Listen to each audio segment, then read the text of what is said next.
முன்னொரு சமயம் ஈரேழு 14 லோகத்தையும் அழிக்கக்கூடிய வல்லமை பொருந்திய ஒரு அசுரன் உருவானாரு. அந்த அசுரன் பார்க்கறதுக்கே நெருப்பு போல கதகதப்பான ஒரு உடல் உஷ்ணத்தோட இருந்தாரு. அந்த அசுரனோட தோள்கள் எல்லாமே கருமை நிறத்துல இருந்துச்சு. அவரோட கண்கள் சிவந்து போய் இருந்துச்சு. அவர் உடம்பு பூரா ரோமங்கள் அதிகமா இருந்துச்சு. அந்த ரோமங்கள் எல்லாமே சிவப்பு நிறமா இருந்துச்சு. இதை பார்க்கறதுக்கே ரொம்ப கொடூரமாகவும் ரொம்ப விசித்திரமாகவும் இருந்தாரு. இப்படி இந்த அசுரன் இருக்கிறதுனாலே, இவர் உடலை சுற்றி எப்பவுமே உஷ்ணங்கள் இருக்கிறதுனாலே இவருக்கு அனலசுரன் அப்படின்னு சொல்லி சொல்றாங்க. இந்த அனலசுரன் பிறந்த உடனே தன்னோட தந்தையவே கொல்லணும் அப்படின்னு சொல்லி அவர் ஆசைப்பட்டாரு. அதனாலேயே அந்த தந்தை பயந்து போய் ஒளிஞ்சிட்டு இருந்தாங்க. அந்த சமயத்தில் தந்தையை மன்னிச்சு விட்டுட்டேன் அப்படின்னு சொல்லிட்டு அனலசுரன் என்ன பண்ணுறாருன்னா, அவர் பூலோகத்துக்கு வராரு. அவருக்கு அதீதமான பசி உண்டாகுது. இந்த பசியை போக்கிறதுக்காக அவர் என்ன பண்ணுறதுன்னு தெரியாமல் பூலோகத்தில் இருக்கக்கூடிய மிருகங்கள் எல்லாத்துலேயும் வேட்டையாடி அதை சாப்பிடவும் ஆரம்பிக்கிறாரு. இப்படியே போய்கிட்டு இருக்கு. அனலசுரனுக்கு இது மட்டும் பத்தாது, இன்னும் நம்ம நிறைய உலகங்களுக்கு நம்ம போகணும், அங்கே இருக்கிற உணவுகள் எல்லாத்தையும் நம்ம சாப்பிடணும், அங்கே இருக்கக்கூடிய உயிரினங்கள் எல்லாத்தையும் வேட்டையாடி நம்ம உணவாக சாப்பிடணும் அப்படின்னு சொல்லி ஆசைப்படுறாரு. அந்த சமயத்தில் அனலசுரன் தேவலோகம்னு ஒரு லோகம் இருக்கு, அந்த லோகத்துக்கு போனோம் அப்படின்னா தேவர்கள் எல்லாமே அழிவில்லாதவங்களா இருக்காங்க, அவங்கள நம்ம வேட்டையாடி நம்ம உணவாக சாப்பிட்டோம் அப்படின்னா எப்படி இருக்கும் அப்படின்னு சொல்லி யோசிக்கிறாரு. அதனால அனலசுரன் தேவலோகத்துக்கு போகணும்னு சொல்லி ஆசைப்படுறாரு.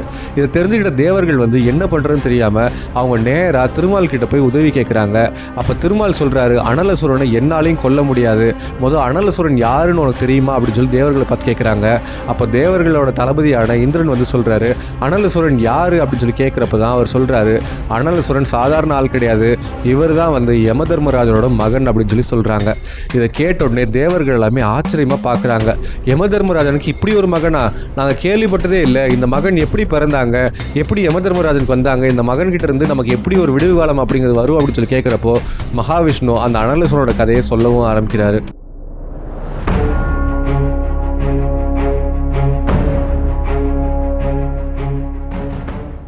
அனலசுரன் இருந்து என்னை காப்பாத்துங்க அப்படின்னு சொல்லி தேவர்கள் எல்லாமே பயந்து போய் மகாவிஷ்ணு சொல்றப்போ மகாவிஷ்ணு சொல்றாரு, அனலசுரன் வேற யாரும் கிடையாது, இவர் யமதர்மராஜோட மகன் தான் அப்படின்னு சொன்னோடனே தேவர்கள் எல்லாமே அதிர்ந்து போறாங்க.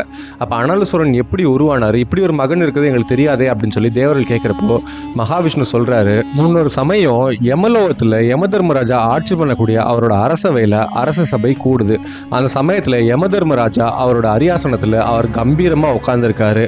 அவர் சுற்றி சித்தர்கள், கிண்ணறர்கள், கிம்புருடர்கள், விஞ்ஞர்கள், சாரணர், முனிவர் போன்றவங்க எல்லாருமே அவங்கவுங்க ஆசனத்தில் உட்கார்ந்து அந்த அரசவை அப்படிங்கிறது ஆரம்பிக்கவும் செய்யுது. இப்படி எல்லாரோட முன்னிலையில அந்த அரசவை கூறுறப்போ எல்லாருமே ஏதோ ஒரு விஷயம் ஒரு ஆர்வம் இல்லாமல் இருந்தாங்க. அந்த சமயத்தில் யமதர்மராஜா சொல்றாரு, எல்லாருமே ஆர்வம் இல்லாமல் இருக்கிறத பார்க்குறப்போ ரொம்ப கஷ்டமா இருக்கு, அதனால எல்லாரையும் உற்சாகப்படுத்தும் விதமா நம்ம என்ன பண்ணலாம்னா தேவ கன்னிகளோட நடன நிகழ்ச்சியை நம்ம இங்க ஆரம்பிக்கலாம் அப்படின்னு சொல்லி சொல்றாங்க. இதை கேட்ட உடனே அரசவையில் இருக்கவங்க எல்லாருமே ரொம்ப உற்சாகமாகறாங்க. அந்த சமயத்துல தேவ கன்னிகைகளான திலோத்தமை, ரம்பை, ஊர்வசி போன்றவர்களோட தலைமையில அங்க நடன நிகழ்ச்சி அப்படிங்கிறது ஆரம்பிக்குமாகுது.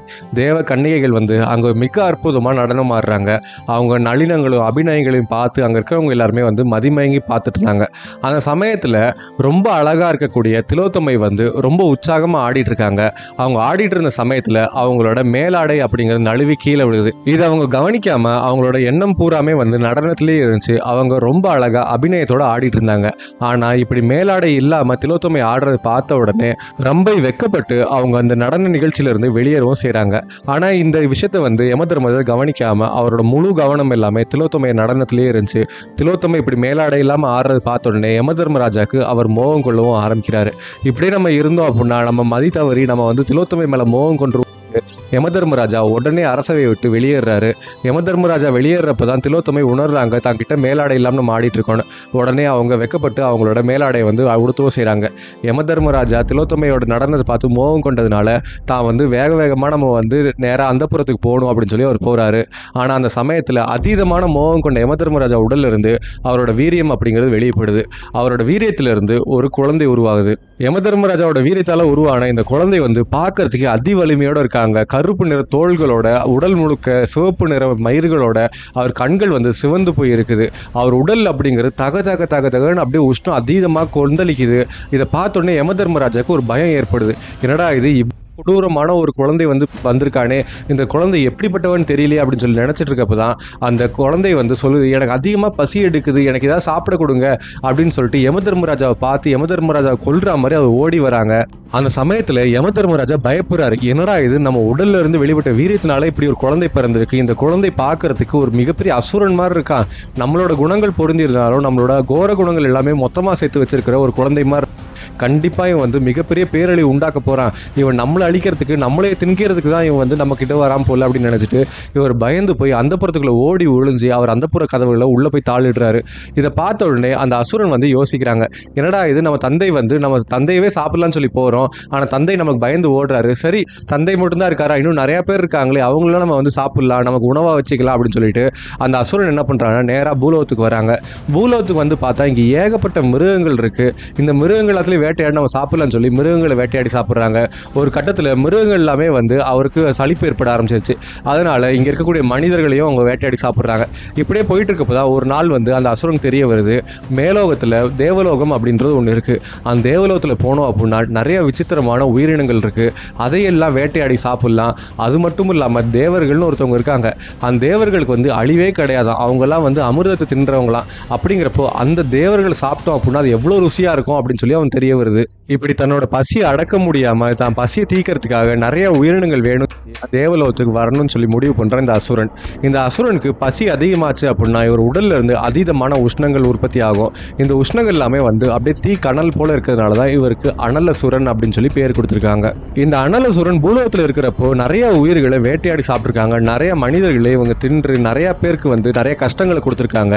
இப்போ தேவலோகத்துக்கு வந்து தேவர்களையும் அழிக்கணும்னு சொல்லி நினைக்கிறானே, இந்த அசுரன் தப்பிக்கணும்னு சொல்லி தேவர்கள் எல்லாமே வந்து திருமால் கிட்ட ஓடி போய் ஒளிறாங்க. இப்படி யமதர்மராஜா பிறந்த இந்த அனலசுரன் கிட்ட இருந்து என்னை காப்பாத்துங்க அப்படின்னு சொல்லி நீங்க எல்லாருமே என்கிட்ட வந்து கேட்குறீங்க, ஆனா என்னால இந்த அனலசுரனை வந்து ஜெயிக்க முடியாது அப்படின்னு சொல்லி திருமால் சொல்றாரு. அப்போ தேவர்கள் எல்லாமே வந்து உங்களாலே ஜெயிக்க முடியல, இந்த அனலசுரனை யார் தான் ஜெயிக்க போறாங்க, இந்த அனலசுரனை யார் தான் அழிக்க முடியும் அப்படின்னு சொல்லி அவர் கேட்கிறாரு. அந்த சமயத்தில் திருமால் சிரிச்சுக்கிட்டே சொல்றாரு, இந்த அனலசுரனை அழிக்கிறதுக்காகவே ஒருத்தர் இருக்காங்க, அவர் தான் வந்து சாமர்த்தியமா இந்த அனலசுரனை ரொம்ப எளிமையாக கொல்லவும் முடியும், நம்ம போர் பண்ணோம் அப்படின்னா அனலசுரனை ஜெயிக்க முடியாது, நம்ம எல்லாருமே அவங்களுக்கு உணவாகிறதுக்கு கூட வாய்ப்புகள் இருக்கு, அதனால நீ அவங்க கிட்ட போய் கேளுங்க அப்படின்னு சொல்லி சொல்றாங்க. அப்போ தேவர்கள் எல்லாமே திருமாலை பார்த்து கேட்குறாங்க, அது யார் அனலசுரனை எளிமையாக கொல்றதுக்கு ஒருத்தர் இருக்காங்க, அது யாருன்னு சொல்லுங்க, நாங்கள் போய் கேட்குறோம் அப்படின்னு சொல்லி கேட்குறப்ப தான் திருமால் சொல்றாரு, அதுதான் வந்து எல்லாருடைய கஷ்டங்களை போக்கக்கூடிய விநாயகர் அப்படின்னு சொல்லி சொல்றாங்க.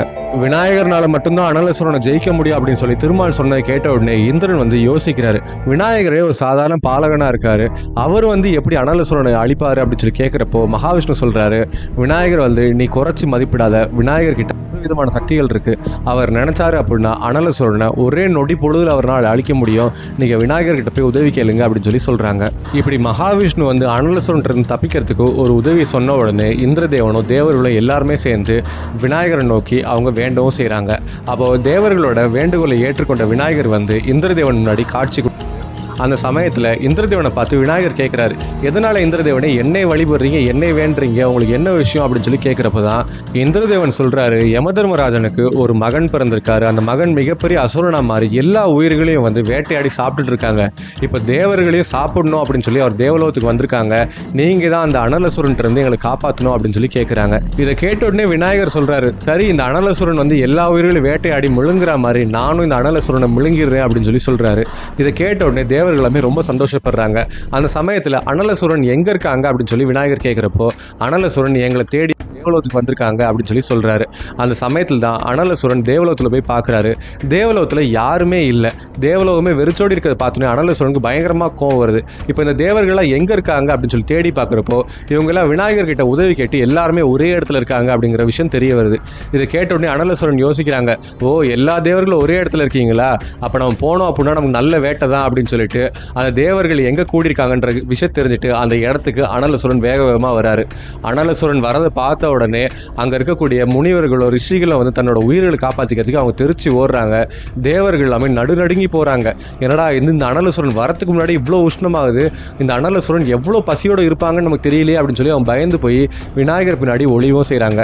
அனலசுரன் வரதை பார்த்தோன்னே விநாயகர் வானுக்கும் பூமிக்கும் ஒரு மிகப்பெரிய உருவம் கொள்றாரு. உருவம் கொண்டு அந்த அனலசுரன் முன்னாடி நிற்கிறாங்க. இப்படி வானுக்கும் பூமிக்கும் மிகப்பெரிய உருவம் கொண்டு விநாயகர் நிற்கிறத பார்த்தோன்னே அனலசுரன் யோசிக்கிறாங்க, தேவலோகத்தில் இவ்வளோ பெரிய உருவம் கொண்டு ஒருத்தர் இருக்காங்களா, இவனை நம்ம வந்து கொன்று முழுங்கணும் அப்படின்னா கண்டிப்பாக நம்ம பசியை ஆற்றிடலாம் அப்படின்னு சொல்லி நினச்சிக்கிட்டு இந்த பிள்ளை யார் அப்படின்னு சொல்லிட்டு அவர் பக்கத்தில் போகிறாரு. அந்த சமயத்தில் விநாயகர் என்ன பண்ணுறாருன்னா அந்த அண்ணன் கையில் எடுத்து அவர் கேட்குறாரு, உனக்கு என்ன வேணும் அப்படின்னு சொல்லி கேட்குறாங்க. அப்போ அனலசுரன் சொல்கிறாங்க, எனக்கு பயங்கரமாக பசி எடுக்குது, எனக்கு நிறையா உயிர்கள் வேணும், அதனால தான் எல்லா உலகத்தில் இருக்கக்கூடிய உயிர்கள் எல்லாம் நான் வேட்டையாடி சாப்பிட்டுட்டு இருக்கேன் அப்படின்னு சொல்லி சொல்கிறாரு. அந்த சமயத்தில் விநாயகர் சிரிச்சிட்டே சொல்கிறாரு, நீ ஏன் இவ்வளோ கஷ்டப்படுற, ஒரு உலகமாக போய் ஒரு உயிரினங்களாக தேடி தேடி கண்டுபிடிச்சி நீ சாப்பிட்றதுக்கு என்னோட வயிற்றுக்குள்ளே ஏகப்பட்ட உலகங்கள் இருக்குது, அதில் ஏகப்பட்ட உயிர்கள் இருக்குது, நீ உள்ளே போன அப்படின்னா எல்லாரையும் ஒரே இடத்துல பிடிச்சி நீ சாப்பிடலாமே அப்படின்னு சொல்லி சொல்கிறாங்க. அப்போ அனலசுரனுக்கு ஒன்றுமே புரியல. அவர் குழம்பி போய் நின்றுட்டு இருந்த சமயத்தில் விநாயகர் வந்து அவரோட துதிக்கையால் சுருட்டி அவர் வந்து முழுங்கவும் செய்கிறாரு. சிவபெருமான் எல்லா உயிர்களும் நல்லா இருக்கணும் அப்படின்னு நினச்சி அவர் ஆழகால விஷயத்தை குடிச்ச மாதிரி விநாயகர் வந்து எல்லா உயிர்களும் நல்லா இருக்கணும், எதுவுமே அழியக்கூடாது அப்படிங்கிறதுக்காக இந்த அனலசுரனை முழுங்கவும் செய்கிறாரு. விநாயகரோட வயிற்றுக்குள்ளே போன அனலசுரனால் அங்கே உள்ள எதுவுமே வந்து கண்டுபிடிக்க முடியாதனால அவர் அதீதமான பசியால் அவரோட உஷ்ணம் அப்படிங்கிற ரொம்ப அதிகமாகுது. அந்த சமயத்தில் விநாயகரோட வயிறு உஷ்ணமாகிறதுனால எல்லாருமே வந்து என்ன இது விநாயகருக்கு வயிறு இவ்வளோ உஷ்ணமாகுது அப்படின்னு சொல்லி யோசிக்கிறாங்க. அந்த சமயத்தில் மகாவிஷ்ணு சொல்கிறாரு, நம்ம சந்திரனோட குளிர் விநாயகரோட வயிற்றுக்குள்ள கொடுத்தோம் அப்படின்னா கண்டிப்பாக இந்த அனல் அப்படிங்கிறது தணிஞ்சு அனலசுரன் மடிஞ்சிருவான் அப்படின்னு சொல்லி சொல்கிறாங்க.